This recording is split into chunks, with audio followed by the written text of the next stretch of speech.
Live from downtown Detroit, home of WDIV and Click on Detroit, Local 4 News at 6 starts now. Auto workers increasing pressure on the automakers to shut down the plants as the number of COVID-19 cases in Michigan grows. And have you heard that taking ibuprofen can make the coronavirus worse? I'm putting that claim to the Trust Index. The coronavirus outbreak continues to dominate the daily lives of Metro Detroiters and all Americans really in general right now. Many people whose routines have been deeply disrupted are wondering what more should be shut down. There are 12 new confirmed cases in Michigan, pushing the total to 65. The AMC Fairlane 21 movie theater in Dearborn has been named as a potential COVID-19 exposure site. Someone who went to a movie there last Tuesday, March 10th, is a presumed positive case. Also developing today, DDOT buses will be back up and running in just a few hours, 3 a.m. Wednesday morning after today's service interruption. All rides, by the way, are going to be free of charge for the time being. All SAT and ACT testing canceled through the month of May. Also today, the Trump administration began openly talking about the possibility of sending money directly to American workers to help them through this crisis. I will tell you what we've heard from many people, and the president has said we can consider this. The payroll tax holiday would get people money over the next 6 to 8 months. We're looking at sending checks to Americans immediately.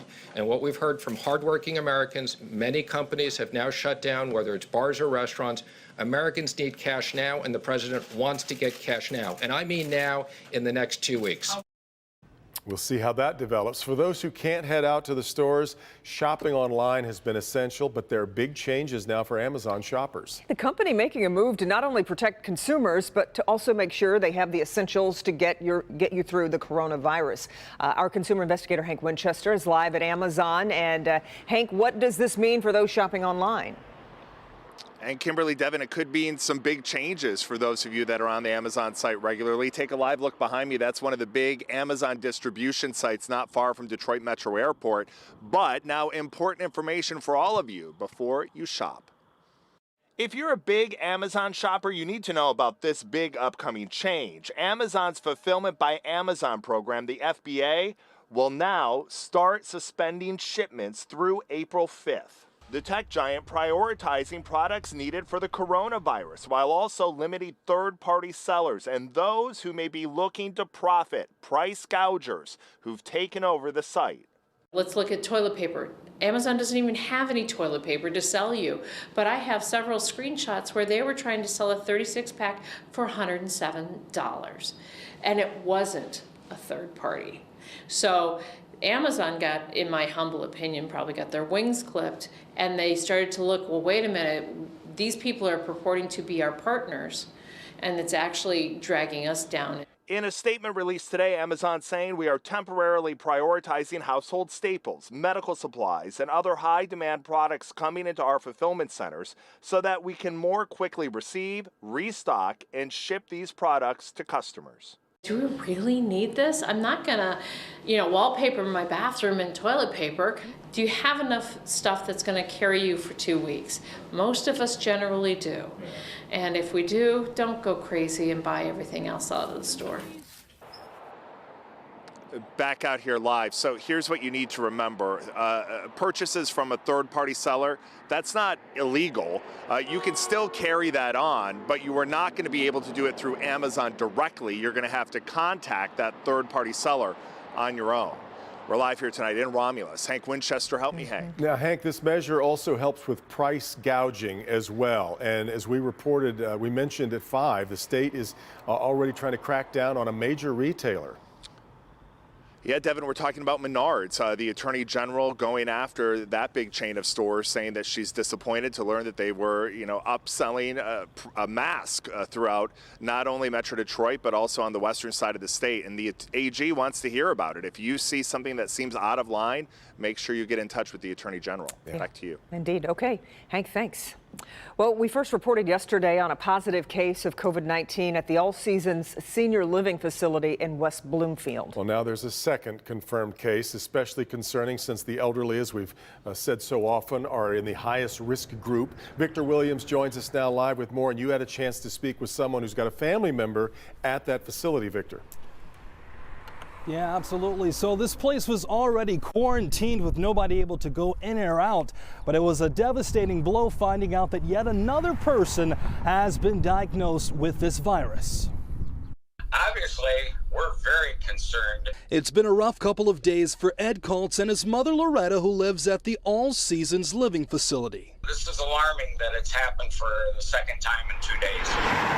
The second case of the coronavirus found in less than 48 hours among the 160 plus residents who live in the building. The caregiver that was with her did tell me on the phone that the second case, it's a young lady.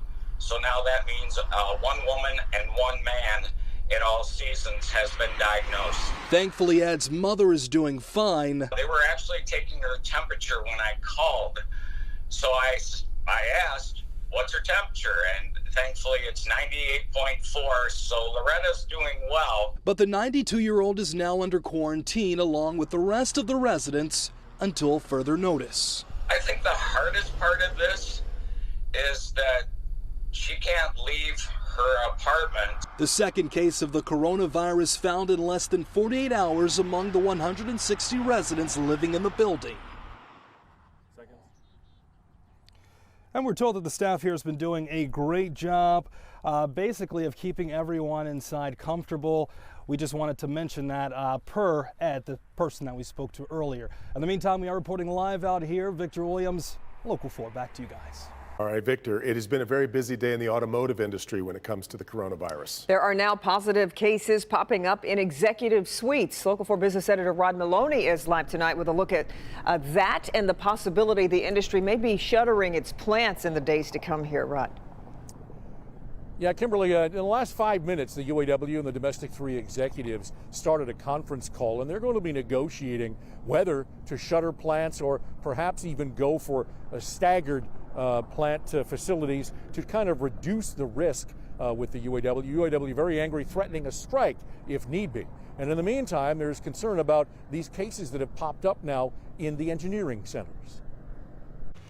Outside the locked gates of the General Motors Warren Tech Center this afternoon, there were Service Pro trucks, a number of them. Crews were cleaning and disinfecting everything in sight. They got the call when GM found out last night one of its employees, a man who works in the Cole Technical Center, that's the building in the middle here from Sky 4, tested positive for corona last night. He's a salaried employee who, it turns out, hasn't been at his desk since last Thursday because the company moved to remote office mode on Friday. He'd sought out his own test, and now GM's contacting his coworkers. Same thing happened over at Ford in Dearborn. The employee who tested positive found out yesterday. Worked here at the Ford Engineering Center, that's Building 5. He'd not been to work this week and much of last week, leaving the company to believe that no one at the company is in jeopardy. Still, Ford has a large army of cleaning crews spreading out across its campus there.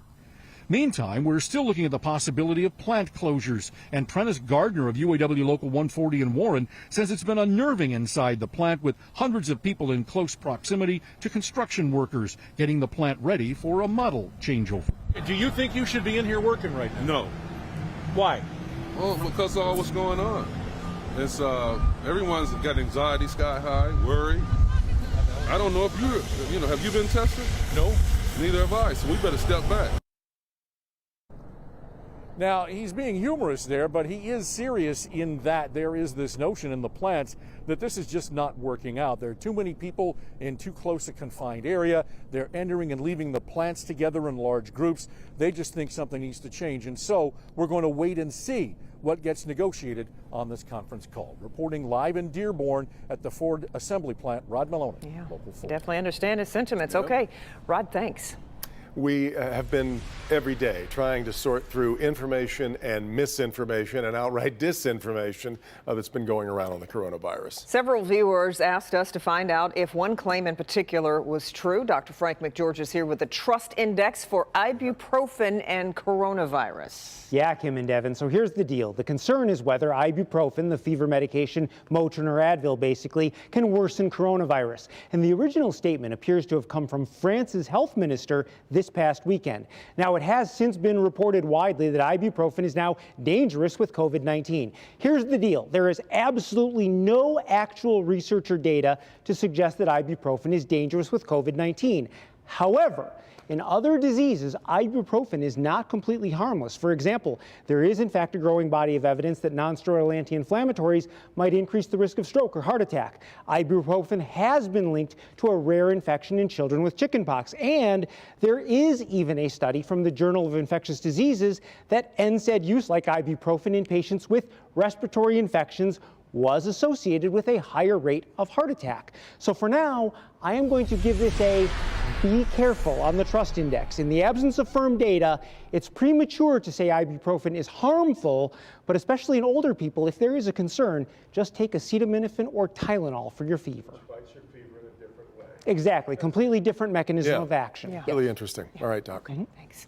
Well, this is no fun for adults, but imagine having your 4th birthday party messed up all because of the coronavirus. For one little guy in Bloomfield Hills, social distancing couldn't come at a worse time, but his neighbors are doing their best to make him feel special. Steve Garagiola live with the latest of our Acts of Kindness reports, highlighting some good deeds inside this crisis. Steve?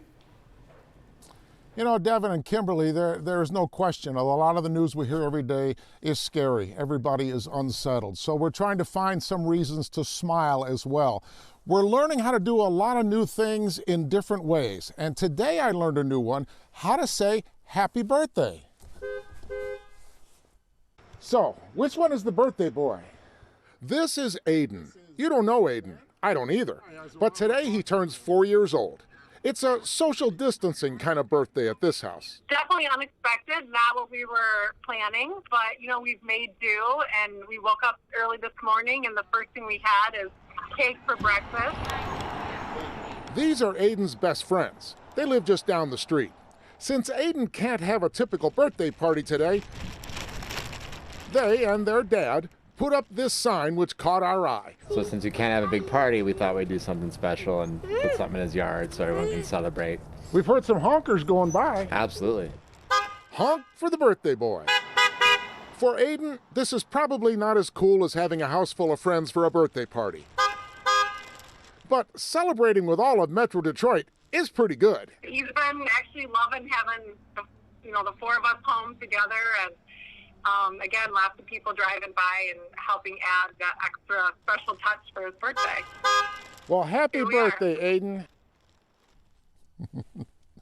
Now, I do want to make the point, they're in their house not because they're quarantined, because they have the virus. They're staying in their home because they have 2 little guys and they're just being cautious. And by the way, if it is your birthday today, I'm sorry we didn't find you, but happy birthday. One time for the birthday. That is fantastic. And doing the interview over the phone. Through the glass. Yep. That is just really great. They had a good day. That's really great, Steve. He's going to remember this birthday, right? With all the honking. Indeed. Yeah. Keeping the positive vibes going, that was actually the sun that we saw momentarily. Beautiful. Let's check in with Ben. Yeah, Steve can lay on the horn for that one, too. It looks beautiful out there now.